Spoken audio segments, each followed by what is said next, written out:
Ladies and gentlemen, welcome to the Wrestling Nerdcast on the Angry Marks Podcast Network with your host, Will Huckabee and Mika Villas. Welcome once again. It's that time of the week. It's that time of the day. It's time for the Wrestling Nerdcast. As usual, this is a fan-based or fan, I don't know, what's the word? Fan subscribed, fan, I don't know. Fan supported. There you go. Fan supported podcast brought to you every week on the Angry Marks Podcast Wrestling Network.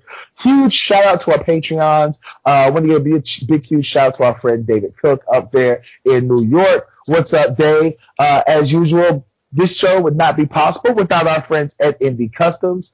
Indie Customs, check them out on Facebook, check them out on Twitter for all your wrestling and non-wrestling merchandise needs. While you're there, checking out Indie Customs, be sure to order some stuff not only from this podcast, but from, other wrestling luminaries such as the Gym Nasty Boys, who, from what I've been told, will be making their return to Canada, the Lethal Lovers, Mr. Sleaze, The Hierarchy, TJ Boss, etc., etc. Once you get done ordering some really cool merchandise and wrestling merch, be sure to say what's up to our friends at Pro Wrestling World for all of your wrestling gossip and info of who's doing what and where and why. And be sure to, you can link up with other wrestling fans, not only in the United States, but around the world and see what they're talking about, see who they like, etc., etc. And then after you do all of that, and you've done all of your wrestling stuff, be sure to check out our producer, CW's company, Behavior Driven, if you want, T-shirts or graphics printed up, if you want, posters, etc., etc. If you need some IT work done, our friends over there, Behavior Driven, namely our producer, CW Smith, can help you out. He is the man, and trust and believe, he doesn't sleep. As usual, I'm your host, the AIWF World Heavyweight Champion, the World Wrestling Grand Prix Champion, the disrespectful intellectual, the Southern gentleman. I'm a national treasure and a reality TV star. I'm the morning star. I'm the Incredible Huck, Will Huckabee. And as usual, I'm joined by my co-host. She is one half of the world's cutest commentary team. You can check her out not only at Atlanta Wrestling Entertainment and Mucha Lucha Atlanta, but other wrestling companies up and down the East Coast. She is Chicago Wind. She is the lover of waffles, the voice of the speech impediment, the receiver and lover of all things unsolicited. She is Mrs. Hashtag What That Mouth Do, the Adonis of affection, Mika Villas. What's up, Mika? Oh my God, you threw that speech impediment thing back in there. Thought you forgot about that one. Wow. Oh, no, of course not. Of course not. Especially after this past weekend. We were both in Atlanta, Georgia at the Southern Fried Gaming Expo. 2 great days of wrestling brought to you by Atlanta Wrestling Entertainment. I had 2 great matches. The first one was myself versus Aaron Epic, and the second one was myself and Solid Cross versus Adrian Armour and Blacklist Uno representing The Hierarchy. And you were there both days doing commentary. I saw you. Your lips were moving. You was all wild and gestury and stuff. What was your take on the entire, gaming expo? We absolutely love being at the Southern Fried Gaming Expo. If you're in Atlanta next year, about this time, sometime in the, first, second week of June, every video game imaginable, and we threw in wrestling. We had for night 1 the Red Wedding on tap. Su Young was nuptials with our friend Sugar Dunkerton. Night 2 was just an all-out craziness, the fallout, I would guess you would say, partially from the Red Wedding. It's an adult but a children family-friendly atmosphere, so you could drink your beer, but your child was safe and could come in and play video games, watch wrestling. I will tell you what, there was a lot of kids at the shows and stuff, Friday and Saturday. And I know, Atlanta Wrestling Entertainment gets the reputation of not being very family-friendly. That's not a place you want to bring your kids, but there's always been children at all of the events. But it was really cool to see. There was 30 to 40. It was, about 30, 70%, 70-30 adults to children. There was a lot of kids and stuff in the crowd. I think they had a great time. Friday night was packed, but Saturday night was Jesus Christ. I would say, how many people did you say? They were turning people away literally at the door Saturday night. It was standing room only at a certain point. I believe the max capacity for that room was about 300 people, and literally one in, one out. If somebody left, they would let somebody else in, but you could not get into the room. They had people guarding the doors because we were packing them in and people were enjoying all the wrestling that Atlanta Wrestling Entertainment had to offer. They definitely had, well, they were guarding the doors, but they had the doors open. And there was, like, I seen people standing out in the aisles and standing in the other areas of the gaming room, like the room where they had all the pinballs. There was a crowd of people standing in front of that door. They couldn't get in, but they were just peeping in and stuff, standing there. It was a great great time. Friday night, it was supposed to be the wedding. The bride didn't show up. I don't know why.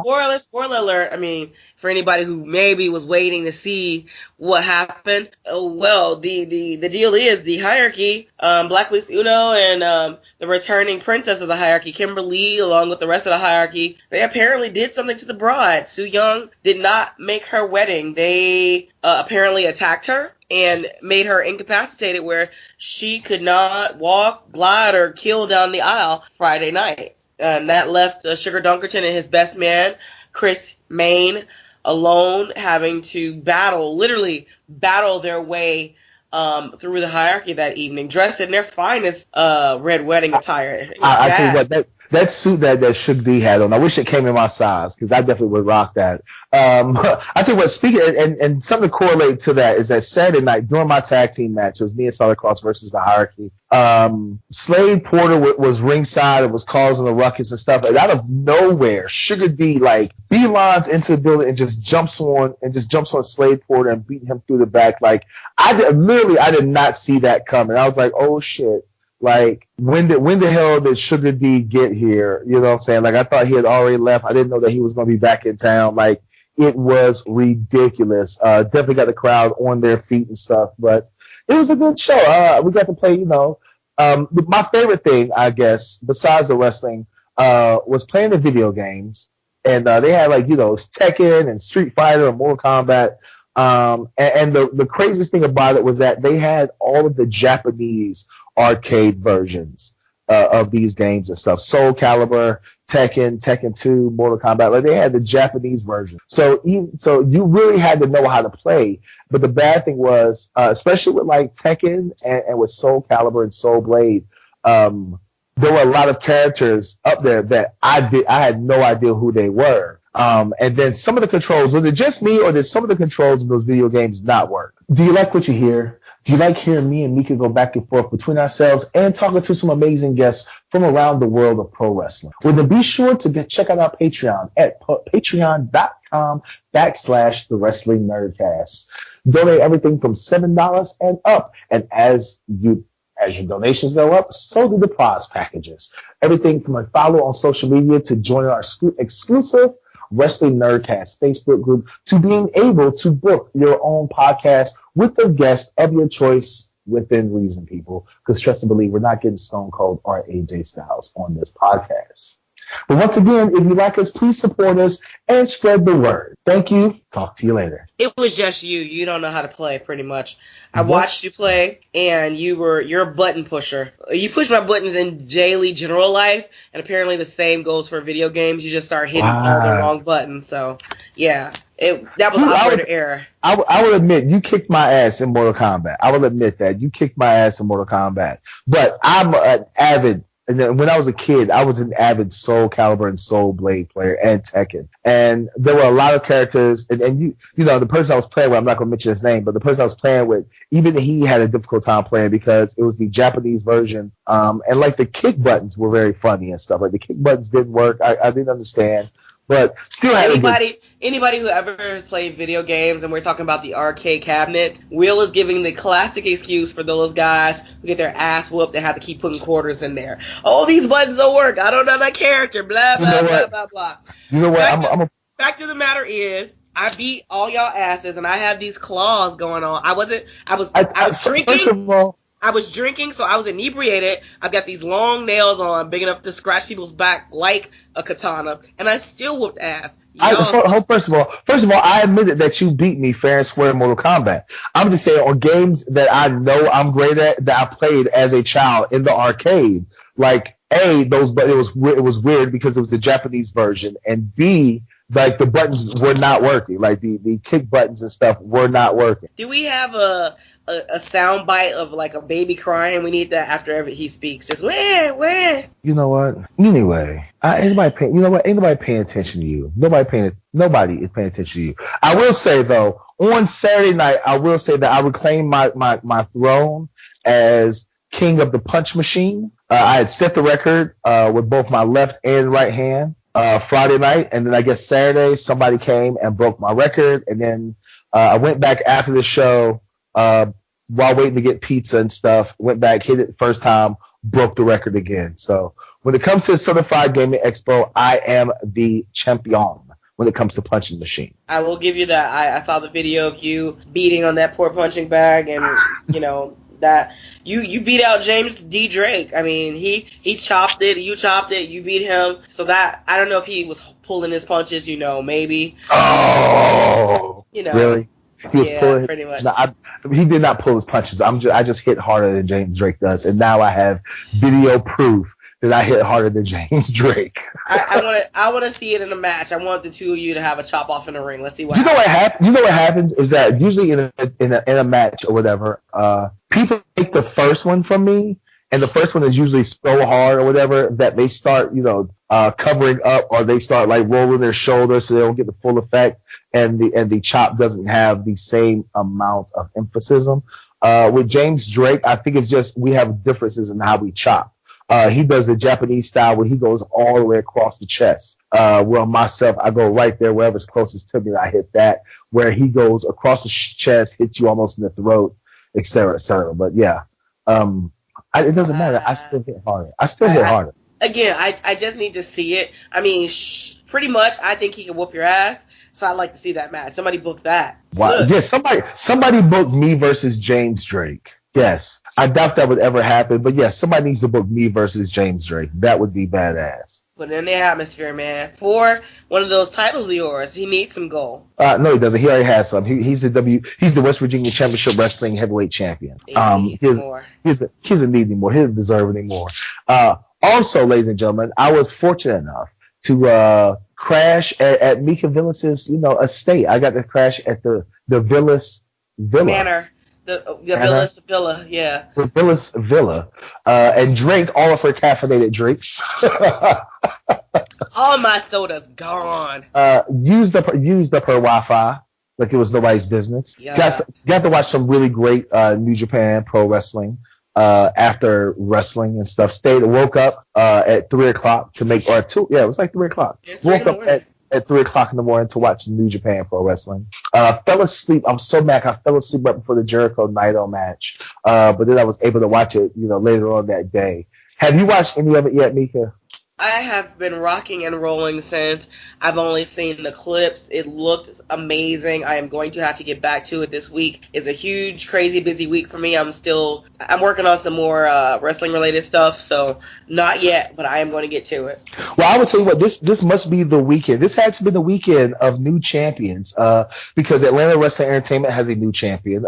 Joe Black defeated Chip Day, and what was my opinion, was definitely the match of the weekend. As far as Southern Fried Gaming Expo goes, like that was definitely the match of the weekend. Joe Black basically shut down the Southern Fried Gaming Expo by coming out as I guess cosplaying. Is that what you young kids call it now? Cosplaying? You can call it cosplaying, but his attire was bomb.com. Joseph Black came out at the Southern Fried Gaming Expo as one of the immortal characters in Mortal Kombat. Iconic. Immortal as well, because he never dies. Sub-Zero. And like in the video game, Sub-Zero win. Like, I will tell you what, he the pop that he got when he came out of Sub-Zero, first of all, his custom interest music for it was just badass. And Joe is starting to get a reputation for, having some really great entrances. A la, the Undertaker or Triple H or whatever. Like, his entrances, especially for big time matches, are always badass. But he basically, in my opinion, shut down the Southern Fried Gaming Expo, because when he came out as Sub-Zero, like, the crowd went bananas. But he's the new AWE Georgia Wrestling Crown Champion. The Young Bucks, as far as New Japan goes, the Young Bucks are now the new IWGP Heavyweight Champions. Takahashi is the new he beat Will Ospreay. He is the new IWGP Junior Heavyweight Champion. Chris Jericho, surprise, surprise, beat Naito for the IWGP Intercontinental Champion. I don't know. Can we add his New Japan Intercontinental Championship to his WWE Championship? We is that how that works? Can. It is an Intercontinental title. He has been Intercontinental Champion for 10 times, my producer is saying here. So, yes, Jericho is a 10-time World Intercontinental Champion, combining his WWE, WWF, and now New Japan Intercontinental title reign. And then most of all, the big one that everybody's talking about is Kenny Omega defeated Okada in a 64-minute match for the IWGP Heavyweight Championship. I know you haven't seen it yet, Mika. I'm just going to go ahead and give you my opinion. It was a good match. It was probably the best match on the show, hands down. But was it better than the 3 previous matches? I don't think so, because I think that the bar was set way too high. I think that they really made a mistake last year at Wrestle Kingdom when they had what Dave Meltzer calls a 6-star match. Like, they really set the bar a little too high. You're not supposed to set the bar low. You got to go high.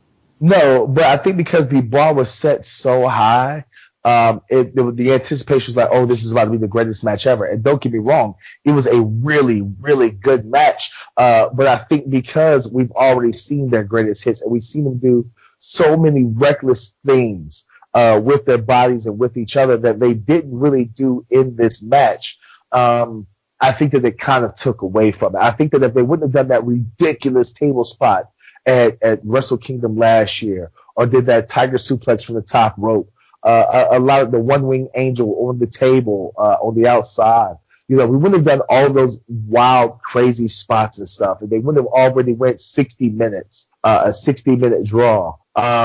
This match would have been great. But I will say that, in my opinion, this is probably the rivalry of the year. This is definitely the feud of the year. And that match is definitely, there's nothing in WWE that's going to top that match. I'm sorry, ladies and gentlemen. If you think AJ Styles and Nakamura is going to top Kenny Omega versus Okada, you are wrong. Probably the only match that will top that is Ishimori versus Takahashi. That match may be the only match that will top that. Oh, almost forgot. Michael Elgin is the new New Japan Never Openweight champion as well. How did I almost forget that? I don't know. Maybe you want to shout at the title, you were disrespecting him or something. I don't know. I will tell you what. You trying to get heat with Michael Elgin? I will tell you what. Out of all the titles in New Japan, I think that's the one that I would want the most, because that's the I'm a man title. Like, this is like, this title right here is for guys who just want to slug it out. And if you're not a tough guy, if you're not a legit tough guy, like, they're not going to put that title on you, which, really makes me happy. But that's about it as far as New Japan goes. So what else do you want to talk about right now, Mika? Anything else that from this weekend that you're thinking about or you want to bring up? Well, I will touch base on New Japan. I said it before that the Okada Omega match, that it would be something special, but again, we had seen them do so much already that it would have to take a miracle for the two of them to pull some new rabbits, so to speak, out of the hat. So, as you're saying, the bar was set high. It was hard for them to come back from all the other ridiculous, crazy stuff they said. Our producer, CW, said, hey, it became repetitive. To see Okada, Omega, Okada, Omega, Okada, Omega, there's only so much you can do with the same person. Again, like you said, the matches were fantastic, but the matches can't stand alone because we kept seeing them so consistently that it takes away from the magic that they did. I will also say this as well. Can you hear me, Mika? Yeah, I can hear you. Okay. I will also say this. Kudos to New Japan, because this was a hot rivalry, and they could have done it show back to back to back to back. So, don't get me wrong. This is 4 matches in a year and a half, which by wrestling standards is a long time. I just think that their matches were each match was so iconic, or each of the 3 previous matches were so iconic for a different reason. Then when you got to this match, it was, okay, are you guys going to push it even further, or is this going to be a best of match? And to me, it kind of came across as this is a best of. Like, this is the best of the previous 3 matches that we've done. We saw the Tombstone. We saw the One Wing Angel. We saw, the Rainmaker.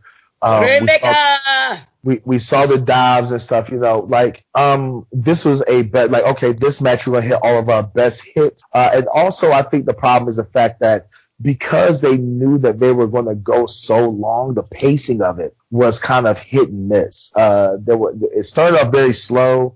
There was a lot of resting. There was a lot of them just kind of laying around and stuff. Because they knew that they were going to go over 60 minutes. In my opinion, I think if they're going to have a best of 2 out of 3 falls match, because it took 30 minutes. I'm spoiled. I'm going through the whole match for everybody, but you still need to watch this match because it was a really good match. Don't get me wrong.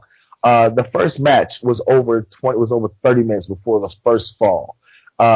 I'm of the opinion in a 2 out of 3 falls match, just me with my little meager wrestling experience. If you're going to do a 2 out of 3 falls match, either the first 2 falls happens very, very quick, and then you take forever with the third fall, or you wait till the last 5 minutes time limit remaining and you do all 3 falls just that fast. But because they had no time limit, I think they should have done the first 2 falls within 3 minutes and then stretched out the third fall.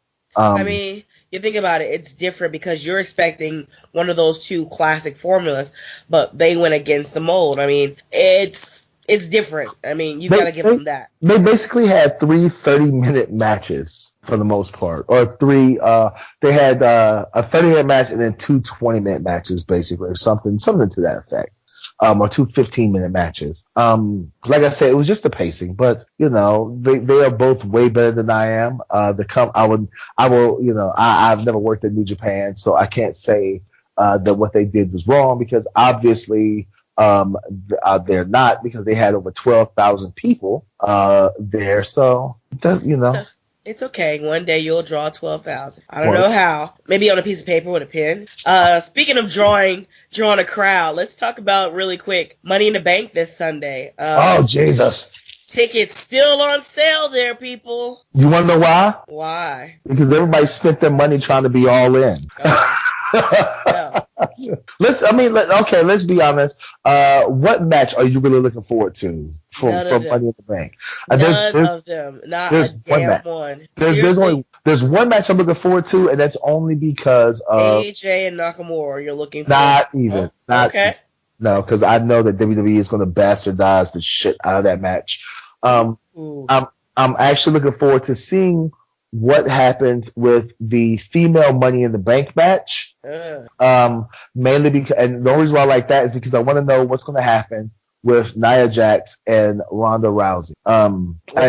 What's your prediction? You got something in mind? You think something's going to happen? You got a prediction? My prediction is Nia Jax goes over on Ronda Rousey. I think that Alexa Bliss wins the women's Money in the Bank match, and she cashes it in Sunday night against whoever wins the Nia Jax Ronda Rousey fight. And you're pulling for Nia. You're saying Nia's going to win that match. I'm pulling for Nia going to win that match, and I'm pulling that Alexa Bliss is going to cash in right then and get her title back. I'm going to go along with you that there will be a cash-in that night from the women's side, but the cash-in will be on Ronda Rousey. That Ronda Rousey will defeat Nia Jax in her first ever singles match to become the WWE Raw Women's Champion, and the woman, whoever wins the ladder match, and again, I don't know who that would be. It's likely going to be Bliss or Banks, but that woman will cash in then on Ronda Rousey. Who are the 4 women from Raw? You have Alexa Bliss, Sasha Banks, Natalya, and Ember Moon. Correct. And so I already know they're not going to put the title on Ember Moon or Natalya, unfortunately. Okay. But they're working with the Natalya angle, and Natalya being Ronda's best friend and what have you. Yes. They're working that. So you think we'll have Natalya versus Ronda Rousey? Yes. And Natalya losing. Oh, you know what? No. If Ronda wins, then I would like for Natalya to win and then cash in, because I don't like Natalya as a babyface. Period. I like her as the cocky, arrogant heel where she's like, I'm a part of the Hart Dynasty. My uncle and my father are better than your father, et cetera, et cetera. Like, I like that. I like that Natalya. I don't like, hey, this is my best friend, Ronda. Oh God, so cheesy. I hate it so much. There's some people who should never be baby faces. Natalya is one of them. The Fox chick with the last name Fox? What's her last name? What's her name? Alicia Fox. Alicia Fox should never be a baby face. You know what I'm saying? Like, there's some people who are just born to be heels. Alexa Bliss should never be a baby face. Carmella should never be a baby face. Like, those are just people who have that natural heel tendency. I like that. I will agree they do have natural heel tendencies and they should not be baby faces. But yeah, I'm not interested in this pay-per-view at all. I'm not even sure if I'm going to watch it. But, you know, it's available on the WWE Network for $9.99 for those, you know, who want to watch it. For new subscribers, it's free. Vince, cut me a check. Yeah. I mean, because as far as the men's ladder Money in the Bank match goes, like, once again, they're probably going to shit one. I don't know. They might give it to Braun Strowman just because I've heard rumors that Brock Lesnar's contract is up in, like, July, I think. Brock resigned. So. Oh, did he resign? Yes. If he's doing anything, he's going to do some UFC and WWE stuff because he is smart enough to negotiate his contract correctly. Well, I mean, if Brock still has resigned, there's no way they're going to put Braun Strowman. They're going to give Braun Strowman the Money in the Bank. Like, it's just not going to happen, which is a damn travesty. But, you know, it's neither here nor there. If it's not going to be Braun Strowman, put it on Bobby Roode at least. Jesus Christ, people. Like, give it to Bobby Roode. They won't, but we can hope. Yeah. Well, speaking of hope, ladies and gentlemen, tonight's guest, we hope that you're going to enjoy him, and we'll be right back with him. And, ladies and gentlemen, we're back. If you can hear this background noise behind me, then you know that our guest is on the line. We're very lucky to have him. Some people call him he calls himself the Barefoot Badass. If you was at a Syndicate Pro Wrestling show in the past month, you would know that he is also the Barefoot Baby Killer. He's a former AIWF World Cruiserweight Champion. You catch him not only can you catch him in Georgia, but you can catch him in states such as Tennessee, Alabama, Florida, North Carolina, South Carolina, et cetera, et cetera, et cetera. He just also, along with myself, made a kick-ass appearance. Got a standing ovation at the last IWA Mid-South tryout. And he is a brand new father of a baby with the most kick-ass, badass name of all times, which is the only reason why he is on this show. That and along the fact that I love his wife very much. Ladies and gentlemen, tonight's guest, Matt Gilbert. The bow is definitely being taken figuratively. Yeah, no, don't take a bow because, like I said, if it wasn't for the fact that I like your significant other or the fact that you can that name, I wouldn't even talk to you anymore. Well, you know, and sometimes whenever you dive out on the kids, that tends to happen. Yeah, man, you're just so unfamily friendly. First of all, because I've said it twice already, you're a new father. Of course, you have a couple of other kids. You know, like myself, you know, you prefer to have your kids in groups and bunches and stuff. We both have way more than one child apiece. But you just had a little boy. What's his name? What did you decide to name? His name is Leonidas Jesse Gilbert. I've always been fascinated in lore and Greek mythology, and I was the Battle of Thermopylae was one of the most famous battles of all time, and of course King Leonidas led his band of, it was more than 300, but as the story goes, it was 300 Spartans and a ragtag group of Greek mercenaries, and they faced off against Xerxes and his 1,000,000-man army of the Persians. So I fell in love with that story, and of course his middle name is a tribute to my brother, his uncle, who passed away last October. So it was weird. Jesse passed, and then 6 months later, Leonidas was born. So now, let me ask you a question. How much convincing did you have to do to your wife to say, "Hey, baby, I want to name our son Leonidas. Because, I might have mentioned that name a couple of times to like my wife and stuff. Like, if we have another child, can I name him like Leonidas? And she gave me the most effed up look ever. That she was like, no, definitely not. How much convincing did it take you to say, hey, baby, we're going to name our son Leonidas? It was really a joint agreement. When I mentioned it, her eyes lit up, and the one name that scared me was throwing Jesse in there. I didn't know if she would want her family or anything to be a part of his name. One of my kids, my oldest daughter of the first litter, her name is Ashley Erin Elizabeth Nicole because we couldn't figure out a name, So I was willing to give him multiple names if need be, you know what I mean? Ladies and gentlemen, notice how you said his first litter. That's right. Like, he multiplies like rabbits, man. Like, how many kids do you have altogether? Leo makes my 7th. Yeah, so for everybody out there talking bad about me having 5 kids or whatever, he has 7, okay, which is 2 more than me. But somebody I'm like 10 years younger than you too, right? I don't know if I could talk to him. We might get pregnant talking to him. Hold on. It's scary. It's scary. I warn all the females in the business, if I shake their hands, they better take a pregnancy test. Well, I'll tell you right now. I'm about to pass it over to my associate, who is somebody that should never have kids, should never procreate. So whenever you see her, Matt, do not shake her hand because the world can't handle more than one of her. Mika, what do you have for our guest tonight? I'm taking a plan B right now as I speak, just to be on the safe side, because this man's got 7 kids. Holy hell! No, seriously, that's cool. That's a great story about your newest little one. The names, that means a lot. Your favorite mythology and a tribute to family. That's cool. That's sweet. But I want to get I feel dirty with you here, Mr. Gilbert, so bear with me.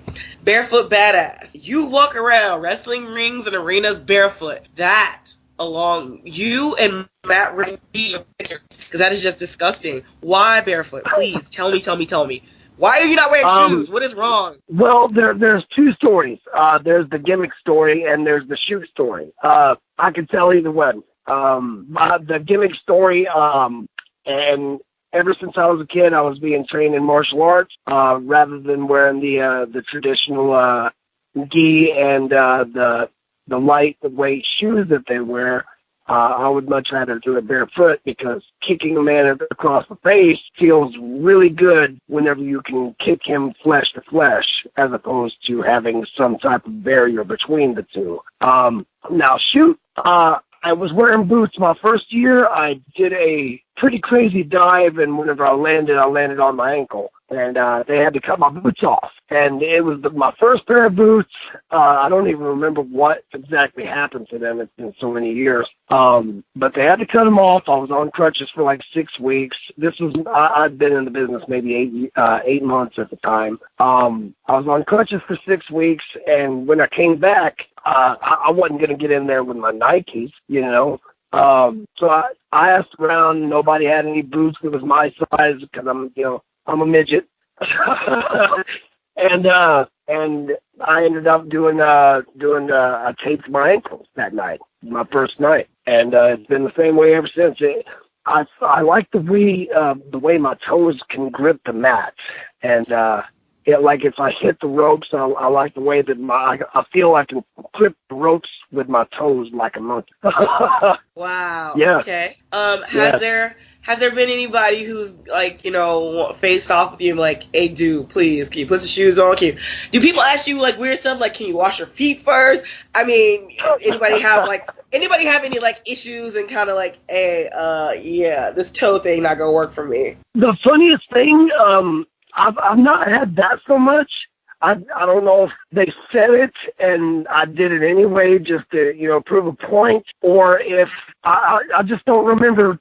Over the years, running across too many guys with a phobia against feet. I have, however, ran across a bunch of guys with a foot fetish. That was like really weird. Like whoa. You kick them in the face. Yeah, you kick a man in the face with bare foot, and he kind of looks at you like, like, wow.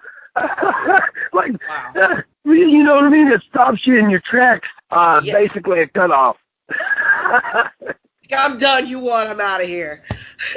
Right. Oh my gosh. All right. And I'm so intrigued by this whole foot thing. No fetish. Just I walk around my house barefoot, but I can't imagine. I've walked around like arenas in socks and like, oh ew, this is disgusting. So, and again, it's such a, again, you and Riddle are the only people I can think of. There's other people, but like that I've seen consistently all the time, especially here in the Southeast, that are running around here barefoot. And as a girl, I have to ask these girly questions, at least until, I get into my ace reporter mode. Do you get pedicures, and how often? No, I've never had a stone bruise. It's weird. I've been locked up in the past. I've got a CD pass. But I was locked up, and I'd work out barefoot in the dorm rooms, and people were like, "Man, you're gonna get foot rot and all this crap." And I've never got that stuff. I don't have callus on my feet. My feet are, it's the weirdest thing. You would think a barefoot, athlete would, if you consider professional wrestling athletes, I do. But a barefoot athlete, you would think that they would have like really thick callus on the outsides of their big toe and on the heel and all that, right? Not me. It's baby-like. It's the weirdest damn thing. They're muscular even. Oh, wow. Crazy. Yeah, it's crazy. You would not think that I would have like no callus whatsoever on my feet, not even on the big toes. Like that's where everybody gets calluses on their feet, is their big toe, like right on the outer edge. And I've never had it. It's the weirdest damn thing. So I'm lucky in that respect. And athlete's foot is afraid of me. I'm immune. So you know what I mean? I've been really lucky in over the years. Never had anything like the worst thing I had. I went to kick Corey Hollis in the face, and he moved, and I kicked the turnbuckle post on the outside, right, and broke what would be the second toe from the big toe. Broke that sucker right down the middle, and I reached down, and I looked at it, and I popped it back into place and just kept going. But that's not the worst thing that ever happened. You know what I mean? it hurt there for a while. Damn Corey Hollis for moving. He could have stayed his little butt in place. But okay. Speaking of moving and little butts and athletes, well, he's not an athlete, but he is a wrestler. I will turn you back over to my partner in crime, who is, again, not an athlete. I want to stress. Most wrestlers are. He is not Will Huckabee. Well, once again, ladies and gentlemen, this is the Wrestling Nerdcast, brought to you on the AngryMarks Podcast Network. Huge shout out to our sponsors at Indie Customs, also our friends of that Pro Wrestling World, and at Bad Decisions, or was it CW Decisions? Behavioral driven. Behavior driven. Yeah, whatever. As usual, once again, we're on the line with tonight's guest, the Barefoot Baby Killer, Matt Gilbert. Matt, now I want to talk to you because you mentioned it, and I was going to bring it up, and I wanted to make sure it was cool with you. But since you mentioned it, you said you had the CD pass, and professional wrestling. I've always said it, and I've said it, on this podcast, on other shows, and I've said it in public. Professional wrestling, while it's one of the greatest sports, if not the greatest sport of all time, and you meet a lot of really great people in this sport. It's full of some of the most shadiest, backwards, conniving, con artists, scamming ass fuckers of all time and stuff. What was you locked up for? If you don't mind us asking, what was you in trouble for? In my town of Dalton, Georgia, back in 2001, it got ranked as the meth capital of the world at that time. This is before ICE hit real hard and started ruining lives in that respect. I was a young man, and I fell off into that habit, and over the years to afford my habit and my many women that was with me's habit, I turned to selling dope, and sold dope for a long time, along with wrestling. And now a lot of people say, oh man, 20-year vets have only wrestled like once a month. It was always, Thursday through Sunday for a long time back in, the late 90s and early 2000s. For a long time, it was Thursday through Sunday. Then it slowed down to Friday and Saturday with the occasional Sunday. You know what I mean? But all that time I did drugs, lots and lots of heavy drugs, and finally I caught the law's attention back in 2011, and they did some surveillance on me. They had me disc rights, raided my place, and I mean they put so much money into getting me when I guess they jumped the gun, because when they hit me, the only thing that I had was two pills. I had a Percocet and a Hydro, and they were so mad at me that they charged me with 2 separate felonies and sent my ass to prison for 1.5 years. Now, let me. I'm asking you this. I asked you that because I'm asking you this and stuff. And I have a couple of questions, but I'm asking this one first. Right. When you got out and stuff, how hard was it to get back into the wrestling scene? And did you feel like there was a lot of guys that was willing to give you chances? Did you feel like there was a lot of guys that didn't want to be associated with you because of your past? What was the situation like? It was so weird. When I first came out, people were a little bit leery. And I mean, let's be honest, I had to win back the trust of my own parents. You know what I mean? Since that day, it was March 1st, 2012, I've been clean ever since. So this year I celebrated 6 years, Yes. But those first months to a year, people were really worried about me because you know what I mean? Most people fresh out of the chain gang, hell, they come out of the chain gang and 6 months to a year later, they're right back in that game, And I was really lucky.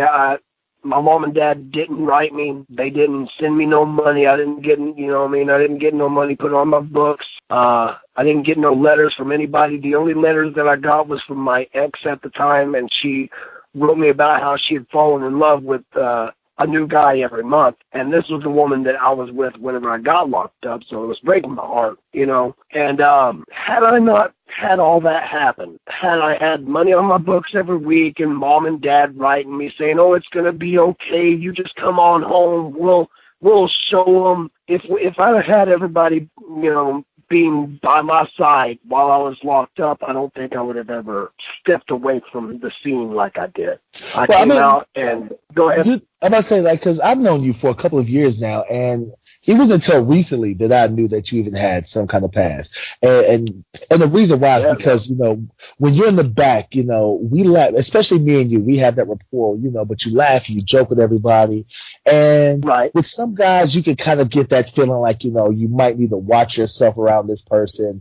Everything with them, it might not be what it seems like. But with you, you've always been straightforward and honest and stuff.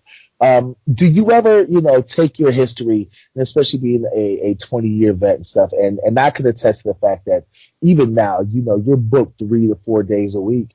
Do you ever take those lessons that you learned when you was younger in this business and talk to a greenhorn and be like, hey, listen, kid, I see what you're doing. I know what you're doing. And if you don't stop, this is what's going to happen. It's funny. There's a gentleman, poor guy just broke his leg, Brent Banner. I'm going to give this kid props. He's one of the most, his raw talent is, I don't see a limit for him. He's extremely good, looks like $1 million, carries himself very well. He was just real stupid with the way he was handling himself. And he's only been in the business a year, if that. And when I first met him, I was like, what are you doing? Come on, buddy. You know what I mean? You gotta tighten it up and present yourself in a professional manner, not act like an idiot.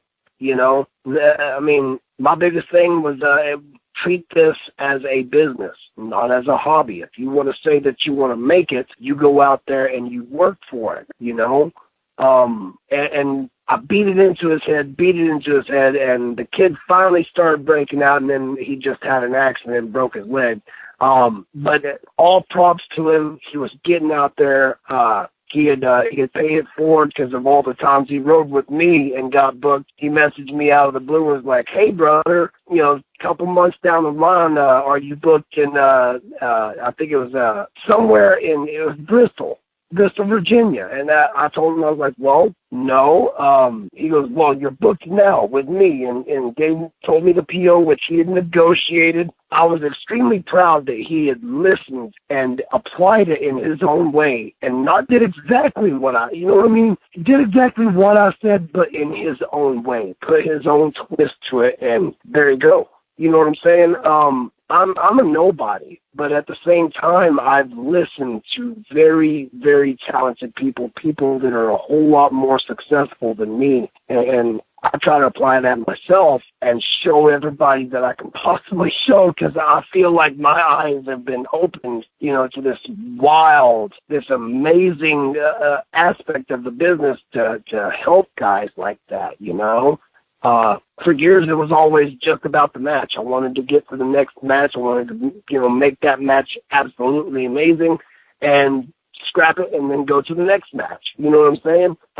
After that bell count, I really didn't care about the worker. You know what I'm saying? I loved the business, loved where I was going, loved what I was doing, but at the same time, I didn't care about the workers. Nowadays, it's so weird. I've done this for so long, and I'm only 36, but at the same time, I'm sitting here looking at all these guys like, man, if I can help him and I don't come off as a prick, if I don't come off as a prick, maybe he'll do just a little bit better than what he's doing right now. Well, speaking of somebody who definitely comes off as a prick and can't help it, my co-host, Mika, she has a few more questions for you. And it's also funny because, you said you're 36 and Mika's 63, so y'all have a lot more in common than you thought. Will's been hit a lot in the head. I say not enough because apparently he doesn't know the maths, but, that's okay. Hopefully we can get somebody to beat him in the head with a chair, a foot in his face, please, with a kick, and, I'll be a happy camper. That'd be awesome. Right. Speaking of kicking people, I've seen you here in the Southeast at just various promotions. Who are some of your favorite people to lay toes on? I was gonna say lay hands, lay toes on. Lay toes on. Gosh, Menace wrestler. He is a. I believe he lives in Sevierville, Tennessee. Used to wrestle for CZW years ago. He wears like a Hayabusa mask. He's the Blackanese assassin. All the props in the world. I give a chop. I call it the thunderclap. I threw the person in the gut. I double-handed chopped them on their back. And everybody was telling me about Menace's chops before I worked him for the first time, before I ever faced off against him. And whenever I met him, I was like, oh yeah, we're gonna have a blast, And so I decided the first time I was gonna the first chop thrown, I was gonna have him throw the chop on me. And when he did, I made the mistake of calling him a pussy, and he chopped me so hard the next time it was like chopping Doctor Strange. My soul left my body, Gosh, damn. Oh yeah. Chopped me into the astral plane. It was pretty awesome. And that's that guy right there. And Joe Black, I've got to give Joe Black mad props.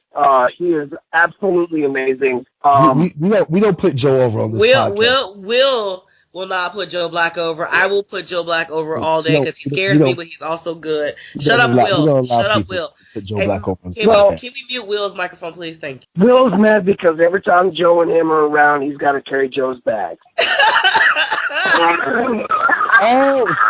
Oh, wow. World champs carrying other people's bags. You know what? This interview's over. True. Well, they were a tag team, and tag teams usually produce talent. Joe's the talent, and Will is just, I don't know what, is not talented. That's all I can say. I got nothing. You were talking Joe Black. Is there anybody else? Oh, gosh. Let me think. Joe, Menace. I haven't worked Will yet. Working with Will, I think, would be fun. He hits really hard. It's weird. There's this guy. He's an older guy, but in the scene around North Georgia, his name was Rick Justice. and he was one of the toughest dudes I'd ever faced. I'll never forget when I first met him. It was back in 2001 or 2002. I was just a young kid, and he comes up to me and he's like, "All right, buddy, it's you and me tonight." I was like, "Okay." He goes, "I'm going to tell you," and I use this thing to this day to kids because I'm a firm believer in it. We're 20 foot, if that, away from the crowd. Hit me, because if they don't believe it, then I'm not going to believe it. You know what I mean? Or if I don't believe it, they're not going to believe it, is what he said. He said, "I'm not made of glass. You're not going to break. Hit me safe, but hit me really hard." And that guy proceeded to beat the shit out of me for like 6 months. Yeah. Yeah. Oh, it was so fun, though. It was so fun because in this business, you know, if you, Will knows exactly what I'm talking about. The more you like somebody, the harder you're going to hit them. Right. This has got to be the only business like that, you know? And afterward, like right before the match, like, apologies right now. I am sorry. For what? You already know. Right. You know, we're proceeding to beat the holy bejesus out of each other for however many people's enjoyment, you know? And that's one of my favorite things about the business. We can do that, and there's no hard feelings. You know, we're not trying to hurt each other, but at the same time, we're beating the shit out of each other. So it's one of those really fun dynamics, and it's the only business like it. It really is. Everywhere I go, one of my favorite things is to wrestle somebody that I've never wrestled before. Somebody I've never met or faced. I love that. That's one of my favorite things to do. That way I can learn, because everybody has their own style, their own movements, and their own timing. And if you're fluid like water, then, you know what I mean, usually you can make somebody look like $1 million, and that's what I've always been about, is trying to make the other guy look fantastic, you know, which in turn makes me look good as well, I guess.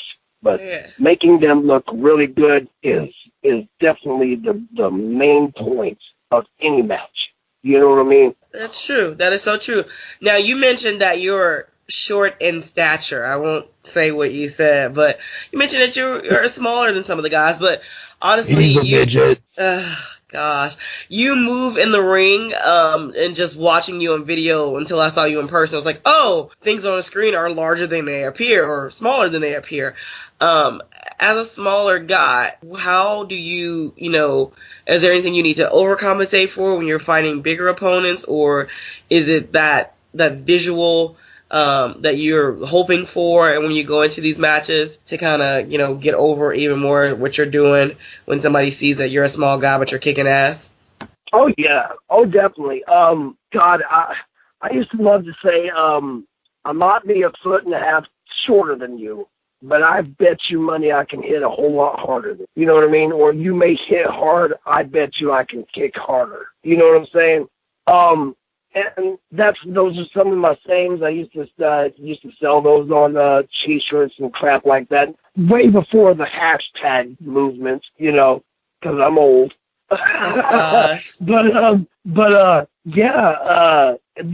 When most guys are bigger than you, like right now I'm 200 pounds, but I mean I'm 200 pounds at 5'5". I've never been, you know, so strong as I am now because I've been on this crazy workout plan for like 4 or 5 months. The last time I did this, I dropped down to 150 pounds, but now I'm eating so much, I'm staying right around 200. I'll hover, you know, to 190. But I have never been so strong, and I actually look intimidating now as opposed to, you know, 3 years ago. I was 150 pounds soaking wet. I may have had an 8-pack and been shredded up like Bruce Lee, but, I mean, when you go up against a guy such as William Huckabee and you look like that, everybody expects you to get thrown clean through the dadgum rafters, right? You know? And I was lucky. I was also lucky. We're in a time nowadays where the big guys are so much more willing to work with the little guys. You know what I'm saying? I don't know if y'all, this was a shoot top promo, right? Yeah, so, let it go. Shoot away. Bang, bang. Okay. Okay. Back when I first got in the business, it was 1998. I broke out that July from training. I trained for 8 months under a gentleman by the name of Wildfire Kevin Walker. He's a Georgia indie aficionado, I guess, is what you would call him. Never made it big, but he's very well known in the Georgia circuit, right? But after I got trained and got out and started wrestling, the big guys didn't really do anything. Like shit, you ask a big guy to go to go under on a match, and they would look at me as if the promoter or the shot caller at the time was completely insane. No matter, he was like, there was no possible way I'm going to get beat by this guy. And me being trained to be extremely humble, extremely respectful, kept my mouth shut. But at the same time, you know what I mean? I'm 6 months in. I just won state in collegiate wrestling in my weight class, and I've studied martial arts my whole life. Homeboy, I would flat foot kick you right in the head in the side of the temple and knock you out. Yes, yes. But I have to be, you know what I mean? And it's changed over the years. Over the years, back then, they would not have let a little guy beat up on them. Even in shot, like, go ahead. I was going to say, Matt, I was going to ask you because I was going to, that was actually my next question. With you being a legit tough guy, let's just be honest. Collegiate state champion, martial arts specialist and stuff. Like, you're legit badass. Do you really get tired of seeing these guys who they're basically wrestling tough guys? When they say, "Hey, look, you're wrestling Matt Gilbert," he's going over, and they kind of give that look, or they make that little. That they mumble underneath their breath and stuff, or complain, or gripe, or moan. Do you ever just get that chance to say, "Listen, kid, like, you know what? You can go over. You know what? It's fine. Let him go over. I'll just beat the shit out of him for the next 10 minutes." I'll never forget it. Chief J Eagle used to run this promotion down in South Carolina, and it had a Coliseum-looking feel to it. It had 3 levels. APW Spartanburg, man. Look, I don't consider you a Southern wrestler unless you've worked for Jay Eagle at least once. You're damn right.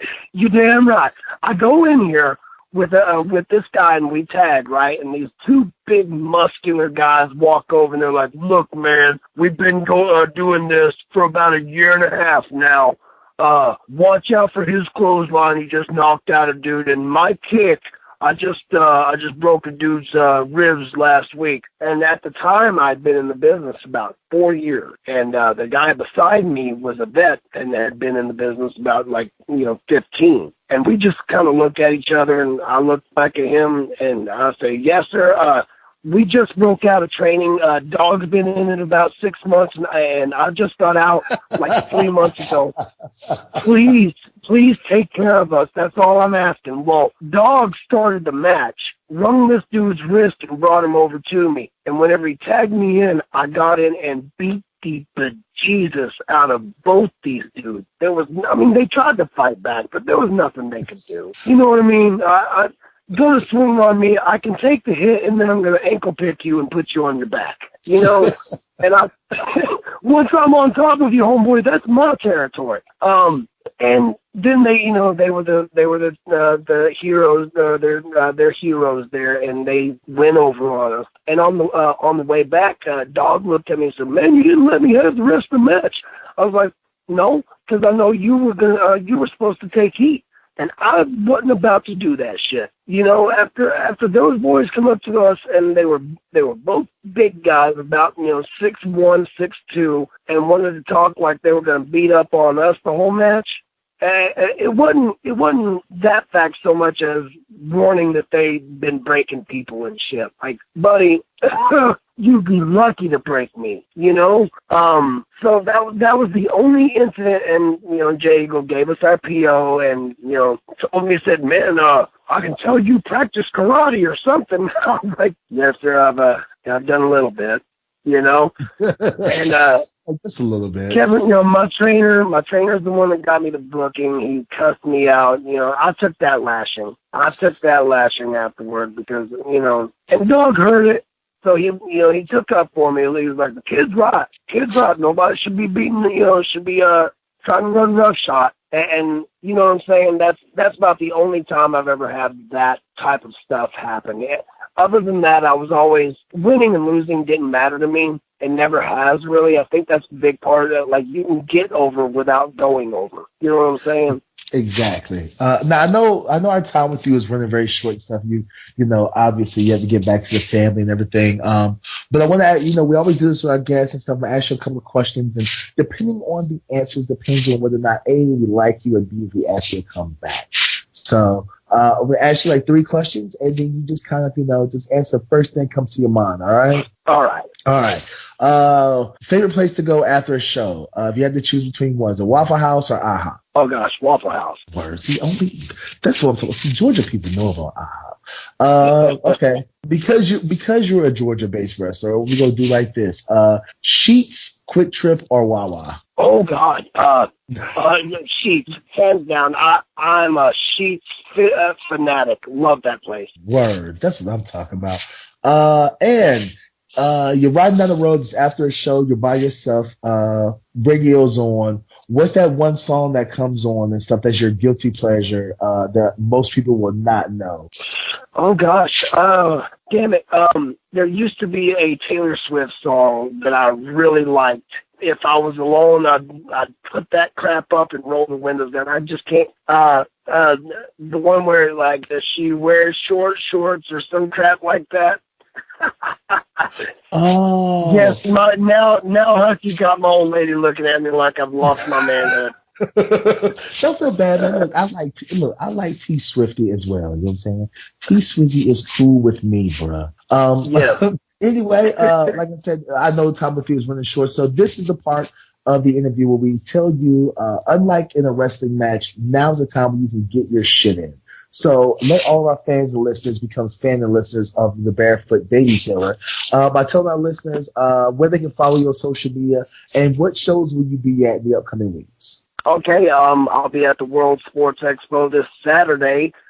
They can find me in Atlanta. It's the first time that a professional wrestling event has ever been shown at the World Sports Expo, and I happen to be a part of that. National Syndicate Wrestling will be showcasing that event. Also, you can find me on Instagram. I don't have a Twitter just yet, but that is in the works. Facebook. Follow me. All I ever talk about is positivity and pro wrestling and my babies.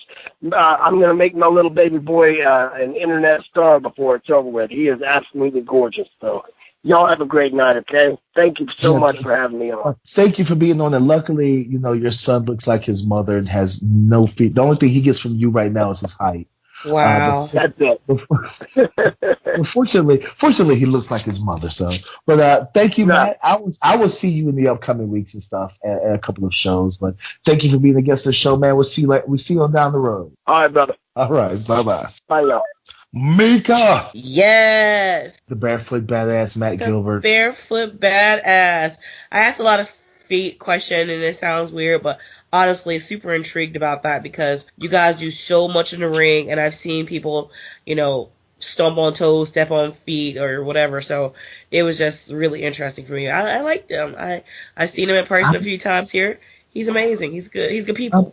I'm so creeped out by the fact of like the people who have a foot fetish wrestling him. It's like I wanted to almost ask him like, hey, has you ever had anybody like specifically request to be booked in a match with you, and it turns out they had a foot fetish? Like, oh God, like, I don't know what I would do if somebody had like some kind of fetish. Like if somebody had like a gut fetish, because I'm a fat guy, because I like honey buns. And they just had a thing for like, bellies or guts or whatever, and the person kept trying to rub my stomach. Like I would be completely and totally freaked out. You're not a real Buddha, as you should be. If somebody did all that, then yes, you should be freaked out, and they should get smacked for it. You and I don't agree on a lot, but I agree with that. Yes. So Tamika, while you're sitting there drinking your Himalayan water, blessed by Tibetan monk, while you're drinking your Himalayan water, blessed by Tibetan monks, go ahead and tell all our fans and listeners, where will we see Mika Villasette this week? This week, I will possibly pop up at a place that is about to celebrate a year in their new facility, the WWA4 Training School here in Atlanta, Georgia, run by and head trainer is Mr. A.R. Fox of Lucha Underground fame. So I'm going to check them out on Thursday. Friday, lots of shows happening this weekend. Friday, I may go back out to the house that AJ Styles built, Landmark Arena. There's a show. Saturday, I'm up in the air. And when I say up in the air, I might actually be up in the air. Well, I think it's Friday night, but there is in Connecticut, Malice at the Palace. Battle Club Pro is putting on their second all-female show. I am not scheduled to be there, so I may not necessarily be doing commentary, but if I happen to roll into Connecticut, I may just go ahead and throw some headphones on and lend this gloriously sultry voice to the proceedings in the ring. So that's, tentative, but I can tell you that June 24th, you and I are going to be opposite places at the same time. I'll let you go ahead and talk about your June 24th. Well, this weekend, first of all, I will be at I'll be having a, I don't know what's wrong with me, but I got a chain match at the Whoa. A chain match? Yeah, like a dog collar chain I'm match. trying to get people to kill you, but I didn't order this. By all means, tell us about it. A dog collar chain match, myself versus Virginia Mid-Atlantic veteran Drake Tungsten, somebody who I've looked up to for years.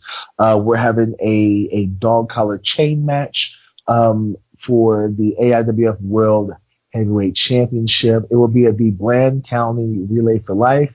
So I'm doing, this is the week where I do a good deed, where I give back to the community. As far as the 24th goes, I will be at Mucha Lucha Atlanta. Depending on how things go, I might end up at AWE. I might not. I don't know. They're running very close to each other, and the distance between the two is one started like 5, the other one started like 8. They're like 45 minutes apart, so you never know. I might end up at both shows, but primarily I will be at Mucha Lucha Atlanta and stuff on the 24th. I'm about to say, I know that you're going to be at AWE because you got to do commentary. I do commentary for both shows. Both shows are running on the same day. There's also PWX happening in North Carolina that same day. I'm going to make a clone and a clone and a clone because I want to be all 3 places at the same time. But I will be at Atlanta Wrestling Entertainment for Cease and Desist the musical. We're putting on at the wonderful location, the Opera Nightclub. So the Opera Nightclub is, of course, a former opera house. We've been in this venue several times. It is a nightclub now. We tear up the dance floor, put down a ring, and then we get in and we tear the roof off the place. So I shall be there on the 24th for sure. Adult show, but family friendly as well. But know that you can bring your that you can purchase your alcoholic beverages, and I plan for all y'all to buy me at least one drink, which means my commentary will be, as the kids say, lit as fuck, y'all. The kids don't say that. The kids don't say that anymore. Shut up. Anyway, ladies and gentlemen, on behalf of our good friends at the AngryMarks Podcast Network and our sponsors, Indie Customs, all of our friends over there at Behavior Driven and at Pro Wrestling World, and all of our Patreons that we love and support so much, such as David Cook up there in Buffalo, New York. Thanks, David. On behalf of our producer, the one, the only C.W. Smith, I am your... stop it, girl. On behalf of my co-host, one half of the world's cutest commentary team, the lover of waffles, the voice of the speech impediment, the lover receiver of all things unsolicited, the Adonis of affection, Mrs. Chicago Win, Mrs. Hashtag What That Mouth Do, Mika Villas. I am the AIWF World Heavyweight Champion, the World Wrestling Grand Prix Champion, the disrespectful intellectual, the Southern Gentleman, the Morning Star, the Incredible Hulk, the National Treasure and Reality TV Star, the Incredible Hulk, Will Huckabee, saying peace out and support A-Town down. Bye.